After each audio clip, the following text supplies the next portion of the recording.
Welcome to the Banker Lamp. Please enjoy the video. You start by getting your canvas right. Open Procreate, choose 300 DPI and an 8, 5x11 or A4 canvas so prints look crisp. Once done, import or draw clean line art on its own layer and set it to multiply or lock it to avoid accidental edits.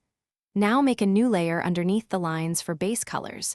You'll use Quick Shape or the color drop to fill large areas fast, which speeds up the rest of your workflow. Next, you refine color placement with selection tools. Use freehand for custom areas or automatic fill for closed regions, so colors stay clean. Make clipping masks and separate layers for shadows, midtones, and highlights. This keeps edits non-destructive and lets you tweak intensity later. Make sure to adjust brush size and opacity as you paint, and experiment with blending modes such as multiply for shadows and overlay for glow, which adds to finish. Check edges and apply adjustment tools like hue, curves, and saturation to unify the palette. Then export a flattened PNG or keep a PSD with layers for future edits. Make sure to save multiple versions so you can revert changes. If you see color leaking outside lines, don't panic.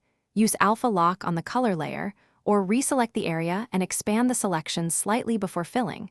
This corrects gaps quickly and maintains clean, printable coloring pages. Thanks for watching. If this was helpful, leave a like and consider subscribing. See you next time.